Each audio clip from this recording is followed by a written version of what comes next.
ایک مدرسے کے ذمہ دار ہیں، ایک جماعت کے ناظم ہیں، ایک ادارے کے ذمہ دار ہیں. یہ تمام چیزیں اور یہ عہدے اور یہ کرسیاں بھی میرے بھائیو آپ کے کندھے پر امانت ہے، اور یہ امانت پوچھی جائے گی اللہ کے نبی فرماتے کلکم راع وکلکم مسئول عن رعیتہ، تم میں سے ہر شخص ذمہ دار ہے اور اس کی ذمہ داری کے بارے میں پوچھا جائے. آج تو عہدوں کے لیے بڑی طلب ہوتی ہے، صاحب مجھے یہ بنا دیا جائے، مجھے وہ بنا دیا جائے.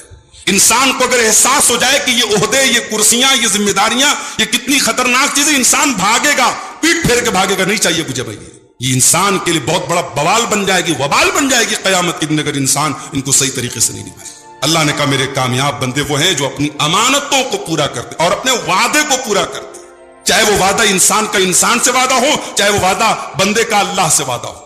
بندہ اللہ سے وعدہ کب کرتا ہے؟ ایاک نعبد و ایاک نستعین، اے اللہ عبادت کروں گا تو تیری کروں گا، سر جھکاؤں گا تو تیرے آگے جھکاؤں گا، مدد مانگوں گا تو تجھ سے مانگوں گا. اور وہی اللہ کا بندہ باہر جائے کسی درگاہ پہ، کسی قبر پہ، کسی پتھر کے بت کے آگے، کسی ندی کے آگے، کسی جانور کے آگے، کسی بڑے انسان کے آگے جا کے سر جھکا دے، کسی شرکیہ تہوار میں شامل ہو جائے، کسی شرکیہ کارکرم میں شامل ہو جائے، اس کا مطلب کہ اس نے اللہ کے ساتھ وعدہ خلافی کی. وہ مسجد میں تو آ کے کہہ رہی ہے ایاک نعبد و ایاک نستعین، لیکن باہر جا کے اپنے وعدے کی وعدہ خلافی کر رہا ہے. والذین هم لاماناتهم وعهدهم راعون، اللہ کہہ رہا ہے میرے کامیاب بندے اپنے وعدے کو پورا کرتے ہیں. اس کے بعد فرمایا والذین هم علی صلواتهم یحافظون، اور میرے کامیاب بندے وہ ہیں جو اپنی نمازوں کی حفاظت کرتے ہیں، جو اپنی نمازوں کی پابندی کرتے ہیں.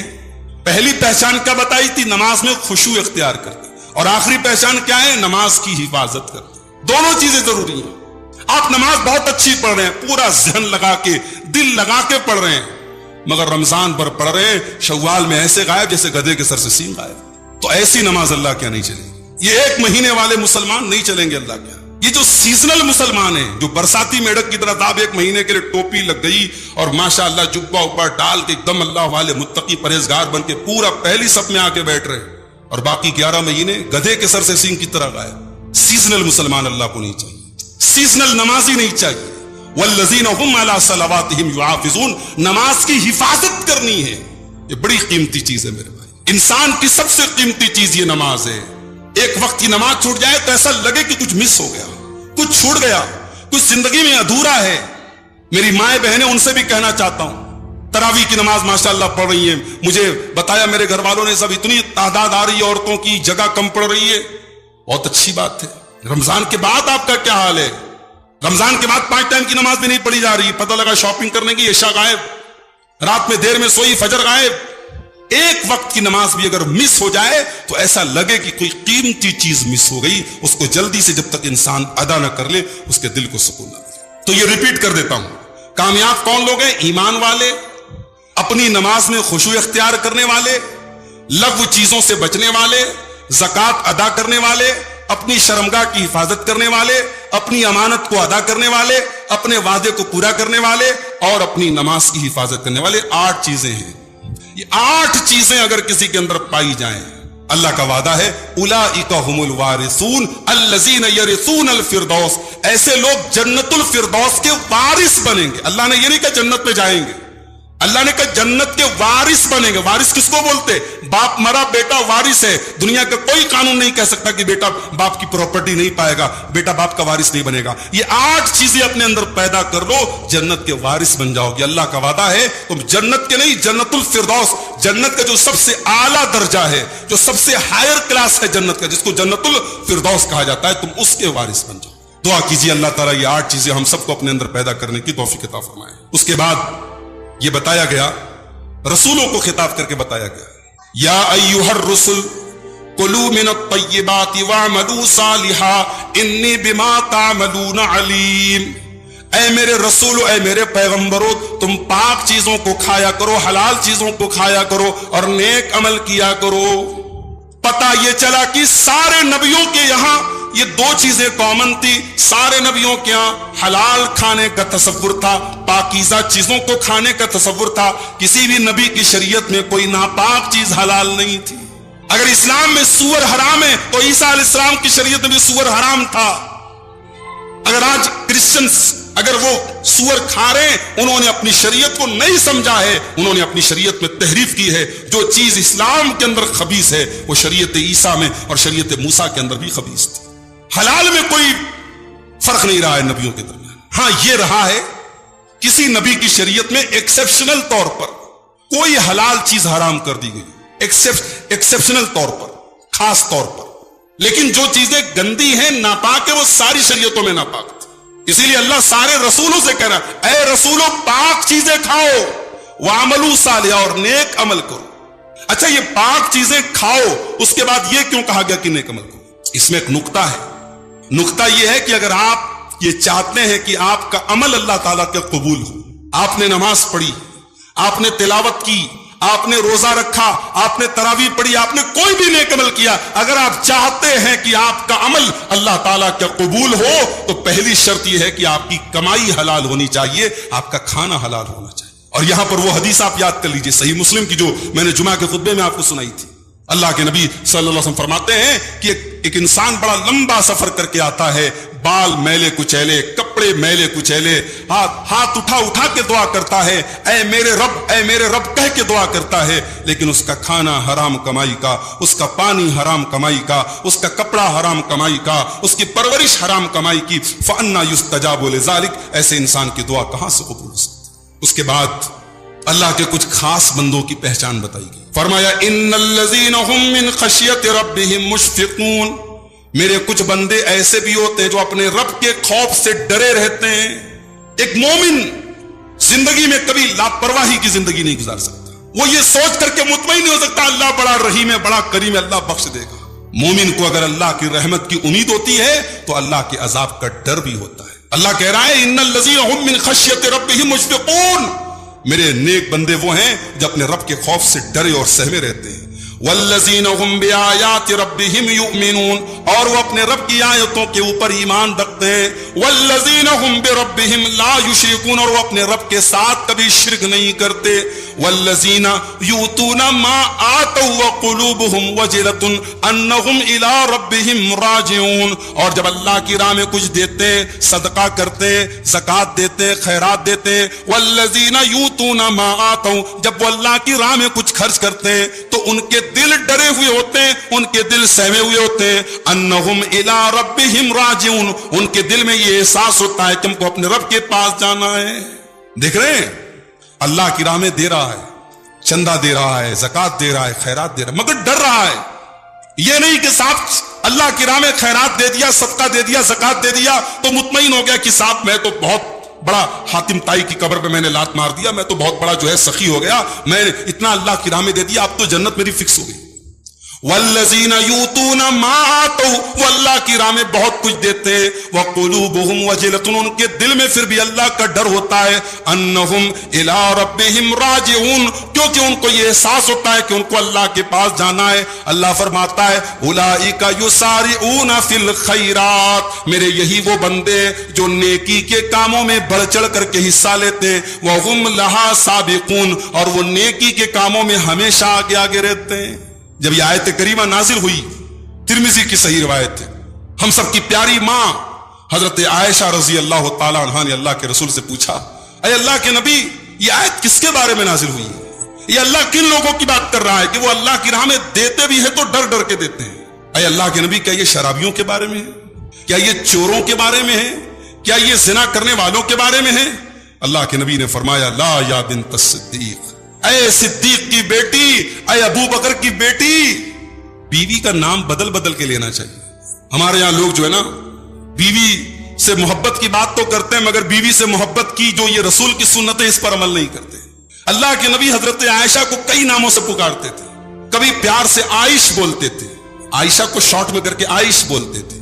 کبھی آپ حمیرہ بولتے تھے، حضرت عائشہ گوری چٹی تھی، حمیرہ کا مطلب سرخ رنگ کی، حضرت عائشہ کو حمیرہ بھی بولتے تھے اللہ کے نبی. اور کبھی یہاں دیکھیے صدیق کی بیٹی، یعنی اپنے سسر کا نام بھی نہیں لے رہے، سسر کا لقب، صدیق کی بیٹی. بیٹیوں کے سامنے، بیویوں کے سامنے ان کے مائکے کی تعریف کرو تو بہت خوش ہو جاتی ہے. ساس کی تعریف کرو خوش نہیں ہوتی، سسر کی تعریف کرو خوش نہیں ہوتی. ہاں ان کے بھائی کی تعریف کر دو، وہ کہتے نا ساری خدائی ایک طرف جورو کا بھائی ایک طرف، بالکل صحیح بولتے ہیں. اللہ کے نبی صلی اللہ علیہ وسلم حضرت عائشہ کے باپ کی تعریف کر رہے ہیں, کہہ رہے ہیں اے صدیق کی بیٹی تو غلط سوچ رہی ہے, تو جیسا سوچ رہی ویسا نہیں ہے. یہ آیت چوروں کے بارے میں نہیں ہے, یہ آیت شرابیوں کے بارے میں نہیں ہے. اے عائشہ, یہ آیت ان لوگوں کے بارے میں ہے جو نماز پڑھتے ہیں, جو روزہ رکھتے ہیں, اور پھر بھی وہ ڈرتے ہیں ان لا يقبل منہم, کہ پتہ نہیں ان کی عبادت اللہ قبول کرے گا کہ نہیں کرے گا, اس لیے ان کو ڈر ہوتا ہے. یہ بہت بڑا سبق ہے میرے بھائیوں.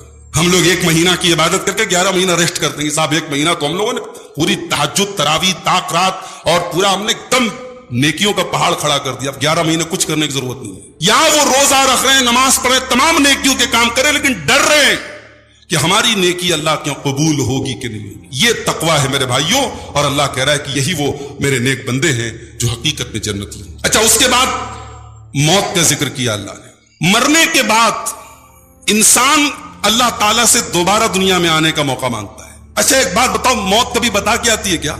موت کبھی اپوائنٹمنٹ لے کے آتی ہے؟ موت پوچھ کے آتی ہے کہ ہاں بھائی آؤں کہ نہ آؤں, آپ کو کیا کیا کام ہے پینڈنگ ہے پورا کر لو؟ موت کبھی اپوائنٹمنٹ لے کے نہیں آتی.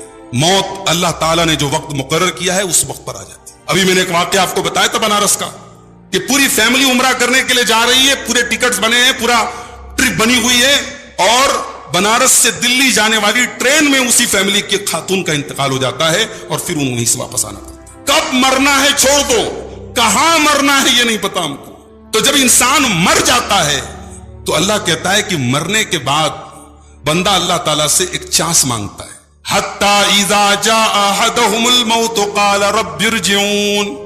جب ان کے پاس موت آتی ہے تو اللہ سے یہ دعا کرتے ہیں کہ اے میرے رب, مجھے ایک چانس تو دوبارہ دے دے, ایک موقع مجھے دوبارہ دے دے, ایک مرتبہ تو دنیا میں دوبارہ آنے کا موقع دے دے.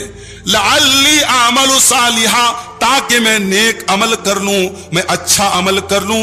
اے اللہ مجھے ایک موقع اور دے دے, میں نے بہت گڑبڑ زندگی گزاری ہے, میں نے بڑی کوتاہی کی ہے, مجھے ایک چانس اور دے دے تاکہ میں نیک عمل کر لوں. اللہ فرماتا ہے کلا, ایسا ہرگز ہرگز ہونے والا نہیں ہے, تیری مہلت ختم ہو چکی ہے, تیرا ٹائم پورا ہو چکا ہے, اے میرے بندے تیرا گیم اوور ہو چکا ہے. کلا, ہرگز تجھے اب کوئی ٹائم ملنے والا نہیں ہے. انہا کلمۃ هو قائلها, اے میرے بندے یہ تو بس تیرے دل کی ایک تمنا ہے, یہ تو تیرے منہ کی ایک بات ہے جو تو کہہ رہا ہے, یہ پوری ہونے والی نہیں ہے. وَمِن وَرَائِهِمْ بَرْزَخٌ إِلَىٰ يَوْمِ يُبْعَثُونَ, اب تو قیامت تک تجھے برزخ کی زندگی گزارنا ہے, اب قیامت تک تو تجھے قبر میں رہنا ہے. اب دنیا والوں سے تیرا ناتا ٹوٹ گیا, اب دنیا کے بیچ میں اور تیرے بیچ میں برزخ کھڑی ہو گئی. برزخ کہتے بیریئر کو. جب کوئی آدمی مر جاتا ہے نا تو ہمارے اور اس کے بیچ میں بیریئر کھڑا ہو جاتا ہے, اس کے ساتھ کیا ہو رہا ہے ہم دیکھ نہیں سکتے. تو اللہ کہے گا بندے سے کہ اب تیرا دنیا والوں سے ناتا ٹوٹ گیا. تو وہ بندہ مرنے کے بعد دوبارہ دنیا میں آنے کا چانس مانگ بھی رہا ہے, تو اس لیے نہیں مانگ رہا ہے کہ مکان بن جائے. بیٹی کی شادی نہیں کیا تھا بیٹی کی شادی کر دوں, مکان بنانا تھا مکان بنا لوں. اگر وہ مہلت مانگ بھی رہا ہے تو کس لیے مانگ رہا ہے؟ لعلی اعمل صالحا, اے اللہ مجھے تھوڑا سا موقع دے دے, میں نیک عمل کر لوں. تو اس لیے میرے بھائیوں, اس زندگی میں جتنا موقع ملا ہے اس کی قدر کر لو, جتنی نیکیاں کر سکتے ہو کر لو. مرنے کے بعد 1 منٹ بھی آپ کو ایکسٹرا ملنے والا نہیں ہے. اس کے بعد قیامت کے دن کا نقشہ اللہ نے کھینچا. قیامت کے دن فرمایا کہ فلا انصاب بینہم یوم فاذا نفخ فی الصور فلا انصاب بینہم یومئذ ولا یتساءلون. جب قیامت کے دن سور پھونکا جائے گا تو کوئی نسب کام نہیں آئے گا. کس کے باپ ہو, کس کے بھائی ہو, ابا کون تھے, دادا کون تھے, خاندان کون تھا, برادری کون تھی, کوئی مطلب نہیں, ڈزنٹ میٹر. فلا انصاب بینہم یومئذ, کوئی نسب کام نہیں آئے گا. ولا یتساءلون, اور کوئی کسی کا پرسان حال نہیں ہوگا. یہاں تو بیٹا بیمار ہے, باپ خیریت پوچھ رہا ہے, باپ مصیبت میں ہے, بیٹا مدد کر رہا ہے, بھائی مصیبت میں, بھائی مدد کر رہا ہے, ماں کو کچھ ہوا ہے, اولاد کو فکر ہے, اور کوئی کسی کا پرسان حال نہیں. فرمایا فمن ثقلت موازینہ فاولئک هم المفلحون, جس کے نیکیوں کا پلڑا قیامت کے دن بھاری ہوگا وہ کامیاب ہوگا. ومن خفت موازینہ, اور جس کی نیکیوں کا پلڑا ہلکا ہوگا فاولئک الذین خسروا انفسهم, تو یہی وہ لوگ ہوں گے جو خسارہ اٹھانے والے ہوں گے. فی جہنم خالدون, اور وہ جہنم کے اندر ہمیشہ رہیں گے. تلفح وجوہهم النار وهم فیہا قالعون, اور جہنم کی آگ ان کے چہروں کو جھلسا دے گی. دنیا میں انسان سب سے زیادہ اپنے بدن میں، اپنی باڈی میں اپنے چہرے کی فکر کرتا ہے. ہماری مائیں بہنیں تو ماشاءاللہ چہرے پر کی کتنی کریمیں آتی ہے بھائی صاحب. میک اپ کے کبھی ان کے آئٹم دیکھو، مجھے تو نام یاد نہیں ہوتے، یہ الا بلا فاؤنڈیشن اور یہ دنیا بھر کے فیس کریم، فیس پاؤڈر چہرے کو بالکل پلاسٹر کر دیتی ہے. کتنی محنت کرتی ہیں یہ. وہ ایک لطیفہ ہے کہ ایک جو ہے عورت بیوٹی پارلر گئی، اور بیوٹی پارلر سے جب باہر نکلی، اپنے بچے کو باہر بٹھا کے گئی، تو باہر نکلی تو بچے سے کہہ رہی چلو میرے ساتھ. بچہ کہہ رہا آنٹی آپ کون؟ شکل بدل گئی اس کی، بچہ نہیں پہچان پایا. تو اتنی محنتیں ہو رہی ہیں چہرے کے لیے. لیکن آپ دیکھ لیں میرے بھائی، اگر آپ نے اللہ کو راضی نہیں کیا، ہم نے اللہ کو راضی نہیں کیا، قرآن کہہ رہا ہے تلفح وجوہہم النار، تمہارے چہروں کو جہنم کی آگ جھلسا دے گی. وہم فیہا کالہون، اور دنیا میں تم بڑے ہینڈسم تھے، بڑے اسمارٹ تھے، بڑے خوبصورت تھے، بڑا ناز تھا تمہیں اپنی خوبصورتی پر. وہی خوبصورت چہرہ جہنم کی آگ میں بدصورت بنا دیا جائے. میرے بھائیوں، اس چہرے کی فکر میک اپ کے ذریعے مت کرو. اس چہرے کی خوبصورتی اللہ کی قسم فیس واش میں نہیں ہے. اس چہرے کی خوبصورتی اور اس چہرے کا نور اللہ کی اطاعت اور اللہ کی مرضی کے کاموں میں، اللہ کی رضا کے کاموں میں. اگر چاہتے ہو کہ قیامت کے دن بھی یہ خوبصورت چہرہ چمکتا رہے، تمکتا رہے، تو اپنی نیکیوں کو اپنی زندگی کو تقویٰ سے سجا لو میرے بھائی. اپنی زندگی کو گناہوں سے بچا لو، ورنہ یہ فیس واش اور یہ کریم اور یہ میک اپ قیامت کے دن کام نہیں دیں گے. اللہ کہہ رہا ہے جن کی نیکیوں کا پلڑا ہلکا ہوگا، جہنم کی آگ میں ان کے خوبصورت چہرے جلسا دیے جائیں گے. وہم فیہا کالہون، اور دنیا کے بڑے بڑے ہینڈسم اور اسمارٹ اور خوبصورت لوگ جہنم کی آگ میں بدصورت بن جائیں گے. اور پھر اللہ سوال کرے گا الم تکن آیاتی تتلا علیکم، اے میرے بندے کیا میری آیتیں تیرے اوپر نہیں پڑھی جاتی تھی؟ فکنتم بہا تکذبون، میری آیتیں تیرے اوپر پڑھی جاتی تھی، تو میری آیتوں کا مذاق اڑایا کرتا تھا، تو میری آیتوں کو نہیں مانا کرتا تھا. بندہ کہے گا قالوا ربنا غلبت علینا شقوتنا، بندہ کہے گا اے اللہ ہم واقعی میں بڑے بد نصیب تھے، اے اللہ ہم مانتے ہم سے بڑی غلطی ہو گئی. وکنا قوما ضالین، اے اللہ ہم مانتے ہم سے بہت بڑی غلطی ہو گئی، ہم بھٹک گئے تھے، ہم گمراہ ہو گئے تھے. ربنا اخرجنا منها فإن عدنا فإنا ظالمون، اے اللہ بس ایک موقع اور دے دے، ایک بار تو جہنم سے ہم کو نکال دے، ایک بار جہنم سے نکال دے. ہم دوبارہ اگر کوئی گناہ کریں گے اللہ پھر تو جو سزا دے دے گا ہم کو منظور ہے، بس ایک چانس اور دے دے، ایک بار تو جہنم سے نکال دے. اللہ فرمائے گا قال اخسئوا فیہا ولا تکلمون، اے جہنمیوں اس جہنم میں ذلیل ہو کر کے تم کو رہنا ہے، مجھ سے بات مت کرو. جہنمیوں کو ڈبل تکلیف ہوگی، ان کو جو فزیکل تکلیف ہوگی، جو ان کو جہنم کی آگ میں جلایا جائے گا وہ تو ہوگا، یہ جو سائیکولوجیکل تکلیف ہوگی، جو مینٹل تکلیف ہوگی، اللہ کہے گا بات مت کرو مجھ سے.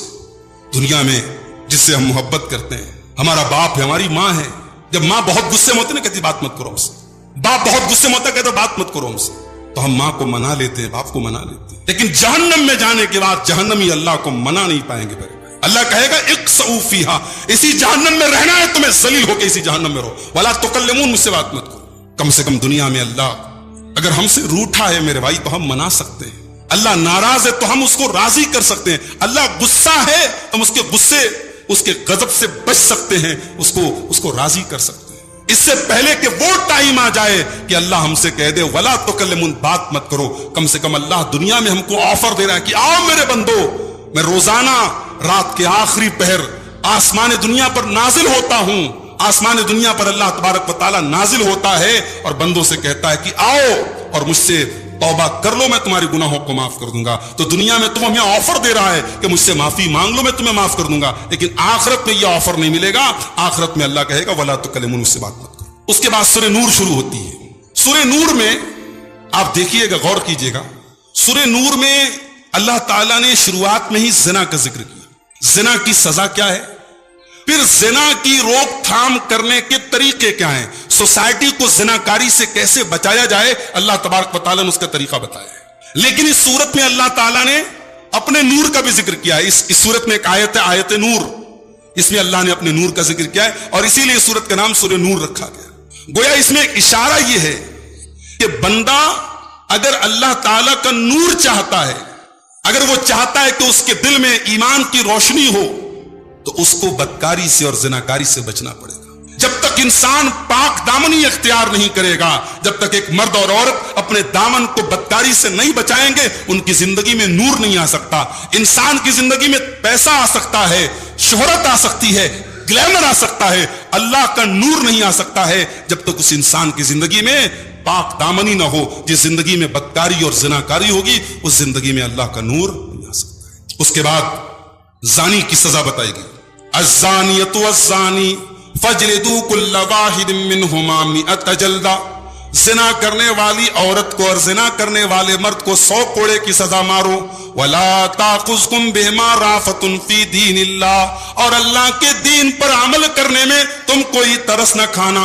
ان کنتم تؤمنون باللہ والیوم الآخر، اگر تم واقعی میں اللہ کے اوپر ایمان رکھتے ہو اور قیامت کے دن کے اوپر ایمان رکھتے ہو۔ ولیشہد عذابہما طائفۃ من المؤمنین، اور زناکاروں کو جب یہ سزا دی جائے تو مومنوں کی ایک جماعت اس موقع پر حاضر ہو، یعنی علل اعلان ان کو سزا دی جائے، پبلک پلیس میں دی جائے، اکیلے میں سزا نہیں دی جائے گی زنا کی۔ 100 کوڑے مارے جائیں گے، سب کے سامنے مارے جائیں گے۔ اور یہ بھی کہا گیا کہ ان 100 کوڑوں کو مارنے میں ترس نہیں کھانا ہے، پورے 100 کوڑے مارنا ہے۔ اور یہ تو کنوارے کی سزا ہے، اگر کنوارا لڑکا کنواری لڑکی اگر زنا کرے تو یہ سزا ہے، اگر شادی شدہ زنا کرے تو پتھروں سے مار مار کے ختم کرنے کی سزا ہے۔ لوگ کہتے ہیں صاحب اسلام نے کتنی سخت سزا دی، پتھروں سے مار مار کے ختم کرنے کی سزا دی، کوئی سزا ہے؟ گولی مار دو، تلوار سے سر کاٹ دو، یہ پتھروں سے مار مار کے کوئی کون سزا دیتا ہے؟ مگر آپ دیکھیے جب دلی میں وہ کانڈ ہوا تھا، جب چلتی بس میں ایک لڑکی کا ریپ ہوا تھا، اور پوری ملک کی میڈیا میں اس کو ایک نربھیا کانڈ کے نام سے اس کو یاد کیا گیا، اور پورے ملک میں بڑا غصہ آیا تھا اس کانڈ کو لے کر کے۔ تو اس وقت مجھے یاد ہے راج ٹھاکرے کا بیان آیا تھا، ممبئی کے نیتا ہیں راج ٹھاکرے، بڑے متشدد مانے جاتے ہیں، بڑے سخت مانے جاتے ہیں، ان کا بیان آیا تھا، انہوں نے کہا تھا اسلام نے جو ریپ کی سزا دی ہے اس طریقے کے زانیوں کو وہ سزا دی جائے۔ ماننا پڑتا ہے دنیا کو، اور یہ سزا ایسی ہے کہ جہاں یہ سزا جس معاشرے میں نافذ کی گئی وہاں زنا کے واقعات میرے بھائیو زیرو ہو گئے۔ اور اسلام یاد رکھو، زنا کا اسلام میں یہ کانسیپٹ نہیں کہ صاحب زنا بالجبر ہو رہا ہے تب تو سزا دی جائے، اور اگر آپس کی سہمتی سے، اگر آپس کی رضامندی سے ہو رہا ہے تو زنا کی کوئی سزا نہیں ہے۔ اسلام کہہ رہا ہے اگر انلیگل طریقے سے ریلیشن شپ قائم ہوئی ہے مرد و عورت کی، اور دونوں میریڈ ہیں، دونوں شادی شدہ ہیں، تو دونوں کو پتھروں سے مار مار کے ختم کیا جائے۔ اس کے بعد ایک عجیب بات اللہ نے فرمائی، کہا کہ الزانی لا ينکح الا زانیۃ او مشرکۃ، زنا کرنے والا مرد نکاح نہ کرے مگر زنا کرنے والی عورت سے۔ زانی مرد کی شادی اگر ہوگی تو زانیہ عورت سے ہوگی، یا تو زانیہ عورت سے ہوگی یا مشرکہ عورت سے ہوگی، کوئی پاک دامن اور کوئی مومنہ عورت اس زانی سے شادی نہ کرے۔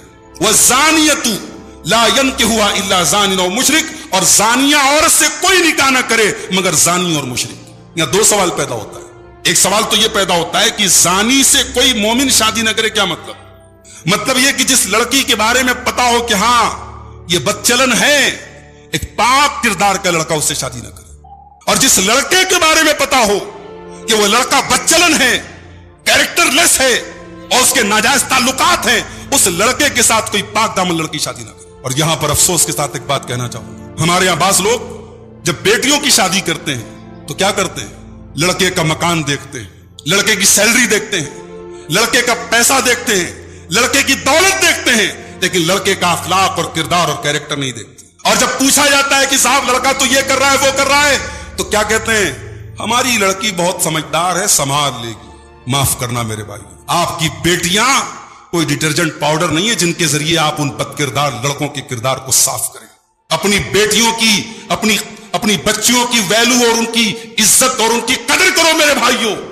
جس طریقے سے آپ کی پاک دامن بیٹی پاک دامن ہے، اس کا حق ہے تو اس کا نکاح ایک پاک دامن لڑکے کے ساتھ۔ آپ بلڈنگ دیکھ کے مروب ہو جاتے ہیں، آپ مکان دیکھ کے اور سیلری دیکھ کر کے مروب ہو جاتے ہیں۔ کتنے میں کیس جانتا ہوں کہ اچھے گھروں کی، دیندار گھروں کی لڑکیوں کی شادی ایسے گھر میں ہوئی ہے، لڑکا بے دین ہے، لڑکا بے نمازی ہے، لڑکا کیریکٹر لیس ہے، بلکہ کہیں کہیں تو اس گھر میں شرک ہو رہا ہے، کفر ہو رہا ہے، مگر اس بنیاد پہ لڑکی کی شادی کر دی گئی۔ صاحب بڑے لوگ ہیں، اسٹیٹس بڑا ہے۔ معاف کرنا میرے بھائی، یہ اسٹیٹس دنیا میں کام دے گا، مگر اگر ایمان نہ رہا، عقیدہ نہ رہا، کردار نہ رہا تو آخرت برباد ہو جائے گی۔ اپنی بیٹیوں کی آخرت مت برباد کرو۔ قرآن کہہ رہا ہے کہ زانی مرد سے نکاح زانیہ عورت کرتی ہے، اور زانیہ عورت سے نکاح زانی مرد ہی کرتا ہے۔